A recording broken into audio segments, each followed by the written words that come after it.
everyone. Welcome to eKuhipath. So, first start কৰাৰ আগতে মোৰ নাম হল শ্ৰদ্ধা কাৰ্কি আৰু start কৰাৰ আগতে আপোনালোকক কৈ দিও যে আমাৰ APSC CC 2024 crash course launch হৈ আছে আৰু তাতে আপুনি বহুত কিবা কিবি facilities পাব যেনে 90 days live recording classes বা 150 plus lectures MCQs পাব practice questions পাব আৰু special current affairs session classes পাব আৰু ইয়াৰ কাৰণে ডিটেইলছত জানিবৰ কাৰণে আপুনি তলত দিয়া নম্বৰছত কন্টাক্ট কৰিব পাৰে আৰু আমি এটা নতুনকে এটা প্ৰগ্ৰাম চলাই আছো Pursuit 365 এইটো এটা year long test series program হ'ব আৰু ইয়াৰ কাৰণে আমাৰ early bird discount চলি আছে আৰু ইয়াৰ কাৰণেও যদি আপুনি ডিটেইলছত জানিব বিচাৰে আপুনি আমাৰ তলত দিয়া নম্বৰবিলাকত কন্টাক্ট কৰিব পাৰে So এইবোৰ হয় scanners mainly for CC foundation course এইটো আপোনাৰ ফ্ৰী ওপেন মক টেষ্ট আৰু ক্ৰাশ কোৰ্সৰ কাৰণে আৰু ইয়াত যদি আপুনি স্ক্যান কৰে তে স্ক্যান কৰিলে আপুনি ইয়াৰ বিষয়ে ডিটেইলছত গম পাব আৰু আপুনি জানে আমাৰ মেইন এইম কি হয় the aim is to achieve your ACS dream by 2025 আৰু ইয়াৰ কাৰণে আমি ওপেন মক টেষ্ট পাতি আছো বহুত কিবা কিবি কোৱেশ্চনছ বহুত ইম্পৰ্টেন্ট কোৱেশ্চনছ বোৰ ডিসকাস কৰি আছো ইয়াৰ বিষয়ে আপোনালোকে জানিব পাৰিব through the context given in the description. So now let us move into the main thing of our lecture today. So আজি মই লৈ আনিছো আপোনালোকৰ ওচৰত এটা বহুত ইন্টাৰেষ্টিং আৰু এটা বহুত important topic of Indian polity. So আজি আমি ডিসকাস কৰিম the national emergency in India. So national emergency কি হয় কি ধৰণৰ constitutional provisions বোৰ হয় কেতিয়া কেতিয়া আমাৰ দেশত national emergency ঘোষণা কৰা হৈছে কি ধৰণৰ আছে national কি ধৰণৰ আমাৰ emergency বোৰ আছে আৰু বেলেগ বেলেগ constitutional provisions amendments আমি এই lecture টো discuss কৰিম So first আমি জানি লও what is emergency about emergency so আমি emergency কি হয় এটো আমি গমে পাও যে যদি আমাৰ দেশত কিবা unpredictable বা unforeseen কিবা এটা circumstance বা কিবা এটা ঘটনা ঘটে যেনে বেলেগ কান্ট্ৰিৰ লগত আমাৰ যুদ্ধ হয় বা বেলেগ কোনবা কান্ট্ৰি আক্ৰমণ কৰে কান্ট্ৰিৰ ভিতৰতে কিবা protest হয় violent protest হয় তেনেকুৱা টাইমত আমাৰ গভৰ্নমেন্টে ইমাৰ্জেন্সি ঘোষণা কৰে So emergency যোনটো provision হয় আমাৰ constitutionত আছে আৰু এইটো বড়ো কৰা হৈছে from the Government of India Act of 1935 Constitutionat code ase Constitutionat ase part 18 of the Constitution aru from articles 352 to 360 aru during emergency central government becomes all powerful and the states are in complete control of the union So আমি জানো আমাৰ system কেনেকুৱা হয় আমাৰ our country system is government system is federal Federal মানে কি হয় আমাৰ center আৰু states ৰ মাজত powers বোৰ ভগোৱা আছে divide কৰা আছে but যেতিয়া emergency লাগু হয় তেতিয়া কি হয় central government power হৈ যায় মানে federal ৰ পৰা shift হয় আমাৰ system টো unitary লৈ unitary system of government হৈ যায় আমাৰ আৰু central government যেনেকে directions দিয়ে তেনেকে আমাৰ states বোৰে কাম কৰিব লাগিব So আমাৰ constitutional কি ধৰণৰ emergency mention কৰা আছে কি types আছে first হল আমাৰ national emergency second হল আমাৰ state emergency আৰু third হল financial emergency So national emergency আহে আমাৰ under article 352 আৰু কিহৰ কাৰণে national emergency ঘোষণা কৰা হয় war external aggression আৰু armed rebellion A state emergency আৰু ইয়াক আমি president's rule বুলিও কওঁ State emergency আমি president's rule বুলিও জানো It is under article 356 আৰু এটো কেতিয়া হয় due to the failure of constitutional machinery in the states মানে কোনোবা ৰাজ্য চৰকাৰে যদি ভালকে ৰাজ্যখন চলাব নোৱাৰে বা constitutional provisions মতে যদি চলাব নোৱাৰে তেতিয়া কি হয় center direct control লৈ লয় ষ্টেটত আৰু president directly or indirectly through the governor state খন চলায় আৰু next hold the financial emergency Financial emergency ahe under article 360 and due to a threat to the financial stability or credit of India আমাৰ দেখত যদি কিবা ধৰণৰ অৰ্থনৈতিক সমস্যা আহে বা কিবা ঋণ ধাৰ বহুত বেছি হৈ যায় আমাৰ দেখত তেতিয়া প্ৰেসিডেন্টে ফাইনান্সিয়াল ইমাৰ্জেন্সি ঘোষণা কৰিব পাৰে But luckily আজিলৈকে till now আমাৰ countryত এবাৰো financial emergency declare কৰা হোৱা নাই আৰু national emergency আমাৰ দেশত 3 times declare কৰা হৈছে আৰু state emergency বেলেগ বেলেগ ৰাজ্যত বেলেগ বেলেগ সময়ত almost 132 times declare কৰা হৈছে আমি এই lectureত mainly national emergency focus কৰিম so কি হয় national emergency so আমি গম পাইছো it is under article 352 and what does it say the president can declare a national emergency when the security of India or a part of it is threatened by war external aggression or armed rebellion so there is a difference between war and external aggression war কেতিয়া হয় যেতিয়া mutual attack হয় mutual conflict হয় যদি আমি কওঁ কি India আৰু পাকিস্তানৰ মাজত war হৈছে মানে পাকিস্তানে attack কৰিছে আৰু ইন্ডিয়াও reply backfire attack কৰিছে that is known as war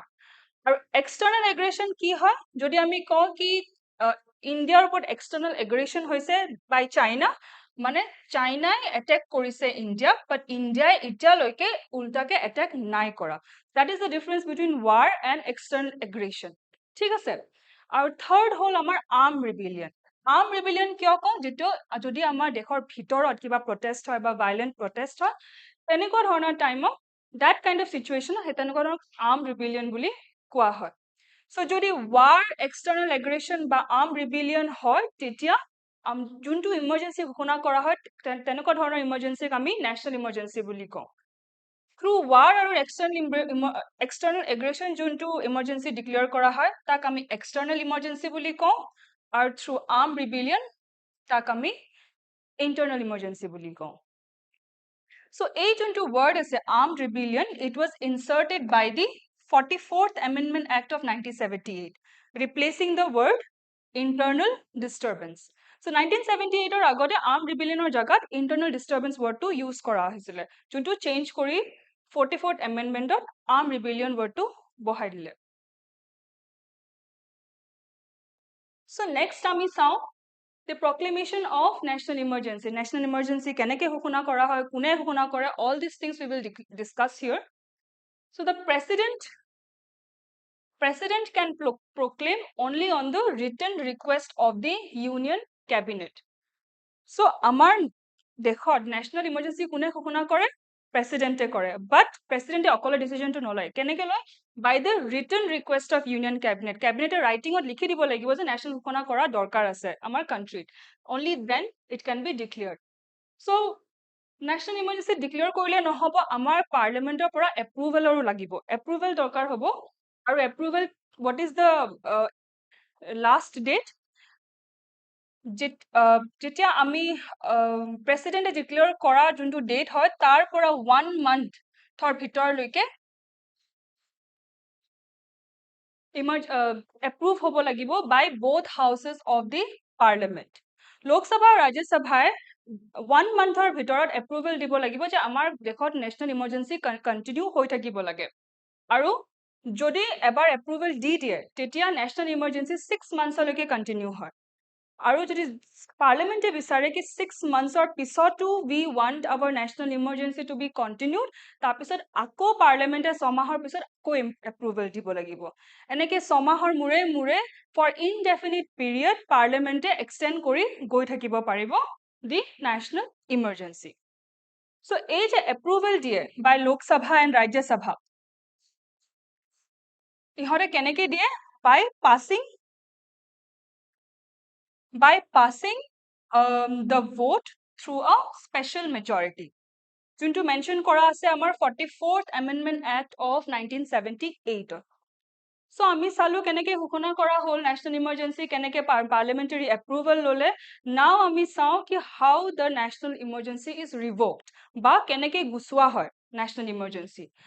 এটা condition হয় presidente directly revoke কৰি দিব পাৰে directly গুছাব পাৰে at any time by a subsequent proclamation যেনেকে declare কৰিব কাৰণে national emergency parliamentary approval লাগে remove কৰিব কাৰণে parliamentary approval কোনো দৰকাৰ নাই directly president ক'ব পাৰে কি the national emergency has ended আৰু the second condition হয় যদি মাজতে লোকসভাই ভাবে কি নাই আমাৰ কান্ট্ৰিত আৰু ন্যাশনাল ইমাৰ্জেন্সি কোনো দৰকাৰ নাই তেতিয়া লোকসভাত এটা ৰিজলিউচন পাস কৰিব পাৰে ভোটিং হ'ব পাৰে ভোটিং কেনেকৈ হ'ব থ্ৰু সিম্পল মেজৰিটি আৰু যদি সিম্পল মেজৰিটি দি পাস হৈ যায় যে আৰু আমাৰ কান্ট্ৰিত ন্যাশনাল ইমাৰ্জেন্সি দৰকাৰ নাই that after that the national emergency ends. So আমি চালো the whole procedure of national emergency. এতিয়া আমি চাও কি how many times national emergency was declared in India. So first time declare হৈছিলে in the year 1962 when China attacked India. ঠিক আছে So যেতিয়া বেলেগ এটা কান্ট্ৰি আক্ৰমণ কৰে এটা কান্ট্ৰিক তেতিয়া আমি কি বুলি কওঁ কি what is the ground it is external aggression So the emergency was declared on the grounds of external aggression আৰু কেতিয়াৰ পৰা কেতিয়ালৈকে হৈছিলে it was declared for the first time from October 1962 to January 1968 first time কাৰণে So second time কেতিয়া declare হৈছিলে in the year 1971 when there was a war with Pakistan. ঠিক আছে, on the grounds of war. Or from when to when? From 3rd to 17 December 1971. This is the second time that national emergency declare kora hoisile. Or third and the most historic, the most controversial national emergency amar time or amar history, that is of 1975. Or the reason ki dia hoisile internal disturbances. ঠিক আছে internal disturbances why common political instability asile 1975 যেতিয়া Indira Gandhi amar prime minister asile so Indira Gandhi amar je prime minister asile at that time there was some controversial circumstances because of which she asked the president to proclaim national emergency আৰু কেতিয়াৰ পৰা কেতিয়ালৈকে হৈছিলে from 25th of June 1975 আৰু ended on 21st of March 1977 So these are the three times যেতিয়া আমাৰ countryত national emergency ঘোষণা কৰা হৈছিলে ঠিক আছে So next আমি চাও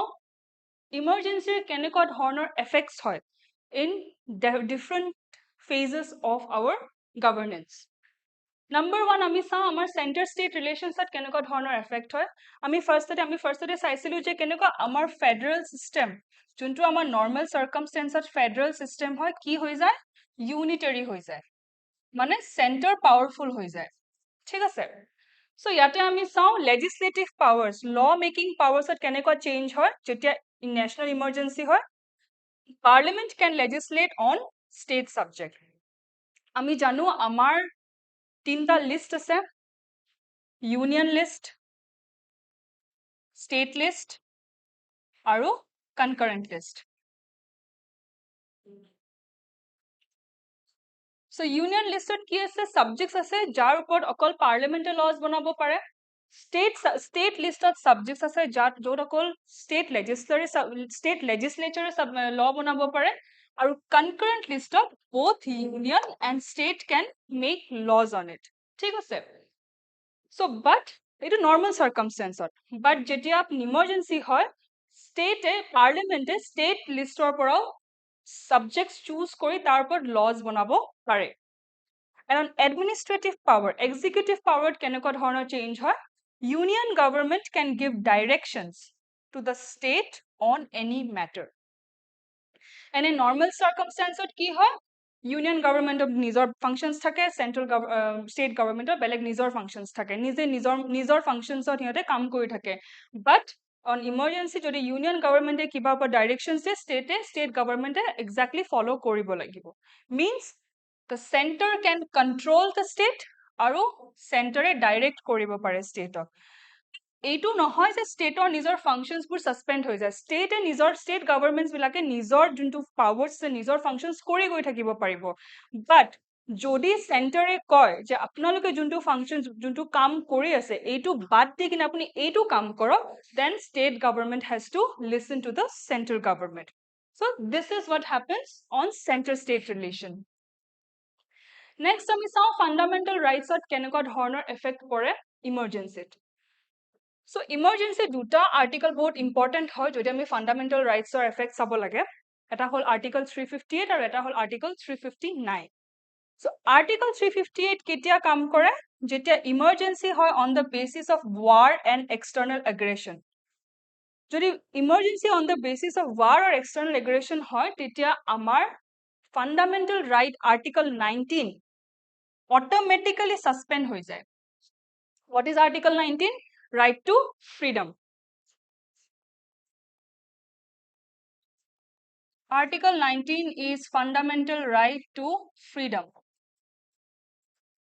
আৰু ইয়াৰ তলত 6টা ফ্ৰিডমছ আছে আমাৰ যেনেকৈ right to freedom of speech and expression right to move throughout the country reside throughout the country etc so এইবোৰ গুটেকিটা automatically suspend national emergency ইফালে declare হল ইফালে আমাৰ 19 article 19 suspend হৈ যাব আৰু যেতিয়ালৈকে national emergency চলিব তেতিয়া the whole durationৰ কাৰণে আমাৰ fundamental right 19 suspend হৈ যায়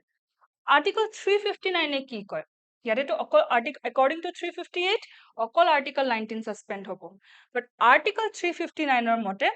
যদি প্ৰেসিডেন্টে বিচাৰে যে 19 ৰ বাদ দি আমাৰ কিমান fundamental rights are from 12 to 35 ঠিক আছে যদি আমাৰ প্ৰেসিডেন্টে বিচাৰে যে এই গুটেকিটা আৰ্টিকল গুটেকিটা ফান্ডামেন্টাল ৰাইট সাসপেন্ড হৈ যায় বা any one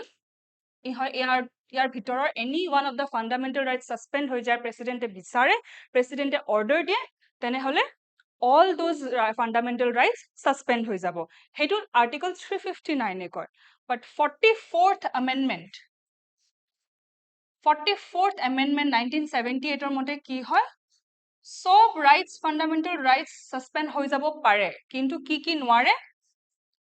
article 20 and 21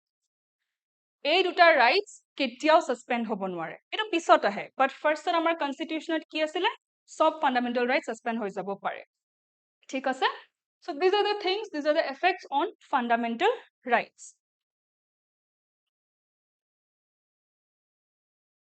so last আমি চাও কিছুমান amendments যেটা emergency timeত কেনেকুৱা ধৰণৰ কি amendments important amendments লোৱা হৈছিলে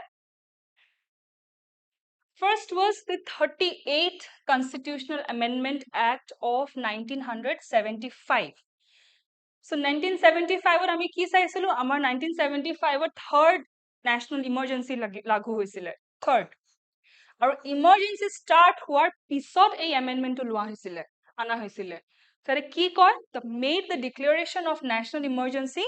by the president immune to judicial review আৰু এটা clause 5 add কৰি দিছে to article 352 making president's decision final and conclusive মানে যদি আমাৰ প্ৰেসিডেন্টে ঘোষণা কৰে ন্যাশনাল ইমাৰ্জেন্সি তাক জুডিশিয়াৰি কোনো ধৰণৰ হে ডিসিশনটো কোনো ধৰণৰ কোয়েশ্চন কৰিব নোৱাৰে জুডিশিয়াৰিয়ে কোনো ধৰণৰ জুডিশিয়াল ৰিভিউ হ'ব নোৱাৰে কোনো কোৰ্টত কন্টেস্ট কৰি কিনে কেস কৰিব নোৱাৰে যে প্ৰেসিডেন্টে যোনটো ডিসিজন লৈছে ন্যাশনাল ইমাৰ্জেন্সি হেতু may be some kind of violation হ'ব পাৰে কনস্টিটিউশনৰ কোনোৱে তেনেকুৱা ধৰণৰ কোয়েশ্চন কৰিব নোৱাৰে that was mentioned in 38th Constitutional Amendment Act of 1975 আৰু next আহে আমাৰ 39th Constitutional Amendment এইটো emergency টাইমতে লোৱা হৈছিলে আৰু এইটো এনেকুৱা টাইমত লোৱা হৈছে যেতিয়া অলৰেডি Allahabad High Courtত Indira Gandhiৰ againstত কেছ চলি আছিল ইলেকশন ডিসপিউটৰ কেছ চলি আছিল যে Indira Gandhiয়ে কিছুমান corrupt practices কিছুমান mal practice কৰি কিনে ৰায়বৰেলীৰ সিটটো জিকিছিলে so সেই টাইমত at that time কি constitutional amendment আনিছিলে that it placed the election disputes relating to president vice president prime minister and speaker beyond the scope of judiciary যে judiciary বা supreme court বা high court কোনেও question কৰিব নোৱাৰে যে president vice president prime minister speaker election disputes ৰ ওপৰত এটো কোনে decide কৰিব পাৰ্লিমেন্টে ডিসাইড কৰিব পাৰ্লিমেন্টে একটা কমিটি ফৰ্ম কৰিব কমিটি ফৰ্ম কৰাৰ পিছত the committee will decide যে মেল প্ৰেক্টিস হৈছে নে নাই আৰু আমি জানো কমিটিত কাৰ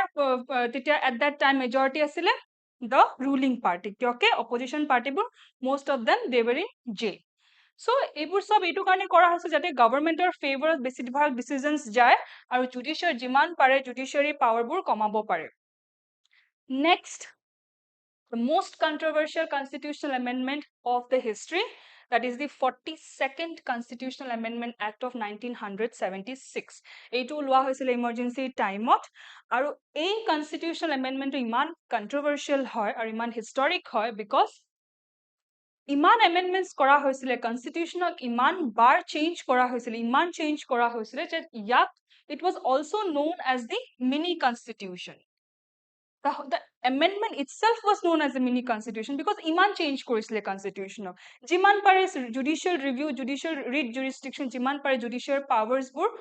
curtail koribo try korisile by this constitutional amendment. So ki koisile this constitutional amendment that made the constitutional amendments beyond the judicial scrutiny. Mane parliament e jodi kiba dhoroner amend kore constitution hebur judiciary e question koribo noare. ঠিক আছে পার্লামেন্টের G মন তাকে amend কৰিব পাৰে. That was the thing. Second,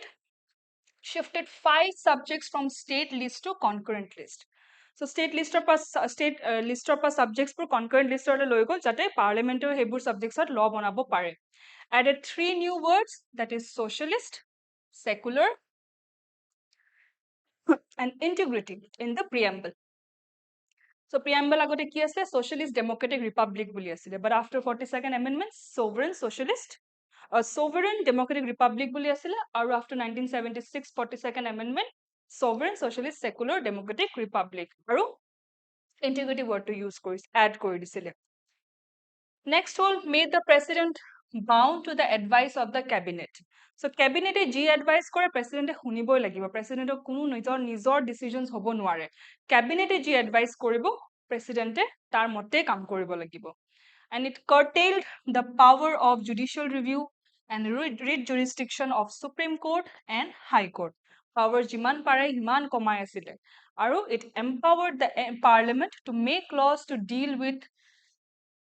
anti-national activities, and such laws should take precedence over fundamental rights. Jodi kunbai kiba dhoroner anti-national activities kore parliament e hetak punishment kobo pare aru jodi punishment korote he manujonor fundamental right to jodi violate hoy it does not matter, but punishment is more important. So this is 42nd constitutional amendment. Our last ami saw the 44th constitutional amendment of 1978. এইটো আনা হৈছিলে after emergency by নতুন government form হৈছিলে জনতা দল হিহতৰ গভৰ্নমেন্টৰ টাইমত আনা হৈছিলে this act amendment act of 44th constitutional amendment act জিমান চেঞ্জেস কৰিছিলে emergency টাইমত হেবুৰ জিমান পাৰে ঘুৰাই লব back to the normal position আনা ট্ৰাই কৰিছিলে by 44th constitutional amendment act. First কি কৰিলে it replaced the term internal disturbance by armed rebellion. Because internal disturbance to বহুত broader term হয়. What is internal disturbance? সৰু কুৰা আমি যদি protest কৰো বা peaceful protest কৰো কোবা যদি অকমান কাজিয়া হৈ যায় that can be considered as internal disturbance. So internal disturbance to বহুত এটা vague term হৈ যায় বুলি ভাবিলে আৰু তাক কি কৰিলে replace কৰিলে by armed rebellion. So যদি অস্ত্ৰ লৈ যদি একদম violence হয় only then emergency কথা আহিব, otherwise there will be no such case. Second, it made president to declare national emergency only on the written recommendation of the cabinet. Eto ami dekhiso agote cabinet written recommendation dibo lagibo. Third, every resolution approving the proclamation of emergency or its continuance must be passed by either house of the parliament with special majority. So agote yar agote kihedi pass kora hoisile through simple majority. But after 1978 special majority pass korise. And other whole ami salu je janekwa dhoroner emergency nohok kyo ji fundamental rights curtail nohok kyo, but article 20 and 21 cannot be suspended in any kind of emergency aru restored the power of court to decide the election disputes of president, vice president, prime minister and speaker. So juntu power loi goisile judiciary pora etu ako ghurai dise. So this is all about emergency. What are the types of emergency ami salu, kenukwa dhoroner procedure hoy ami salu, kenukwa effects salu ami emergency amendments salu. So this is all about national emergency. Ami kisuman questions are sound PYQs sound command. So what is the period within which a proclamation of national emergency made by the president is to be placed between each house of the parliament for approval. So national emergency ঘোষণা কৰাৰ পিছত কিমান টাইমৰ ভিতৰলৈকে পাৰ্লিমেণ্টে approval দিব লাগে আমি কি পঢ়িছিলো within 1 month 1 monthৰ ভিতৰত আমি পাৰ্লিমেণ্টে এপ্ৰুভেল দিব লাগিব second আমি চাওঁ So consider the following statements regarding the declaration of emergency in India. Number 1, during emergency, the parliament can make laws on subjects mentioned in the state list. This is true. Ami saisilo etu bostu. The parliament can make laws on state list subjects. Number 2, the fundamental rights except the right to constitutional remedies are denied. No, that is false. Everything is denied except Article 20 and 21. ঠিক আছে so এইটো wrong হব statement so in an emergency the normal federal system is modified and the country is governed as it was a unitary state this is right federal পৰা transfer হৈ যায় to a unitary state this is right and the declaration of emergency by the president does not need the approval of the parliament this is wrong approval to লাগে কিহেদি লাগে through special majority ঠিক আছে Parliament approval কেতিয়া নালাগে যেতিয়া আমি remove কৰিব লাগে emergency তেতিয়া নালাগে so this is wrong so কি right hall 1 and 3 this is 1 and 3 right so next whole in India during the operation of emergency the federal structure of the country is converted unitary structure this is true The right of the citizens to move the court for the enforcement of the rights contained in Article 20 and 21 can be suspended. This is false. Article 2021 কেতিয়াও suspend hobo নোৱাৰে, cannot. And the Lok Sabha can extend its normal life by a year at a time. This is correct. Emergency time Lok Sabha extend কৰিব পাৰে নিজৰ 5 year যদি আছে it can be extend to 6 years at a time. So this is also correct. So correct hobo ki 1 aru 3 again. I think this is the last one. Oh, what else? So, Article 352 of the Constitution of India contains provisions related to kihor karne hoy? It is general emergency. General, I mean national emergency, general emergency buliu kobo paru. ঠিক আছে? And an emergency under Article 352 of the Constitution can be declared only when there is war, external aggression or armed rebellion. এইটো নহয় internal disturbance নাই আজিৰ পৰা 1978 পৰা নাই so this is the correct answer so this is all about emergency and thank you everyone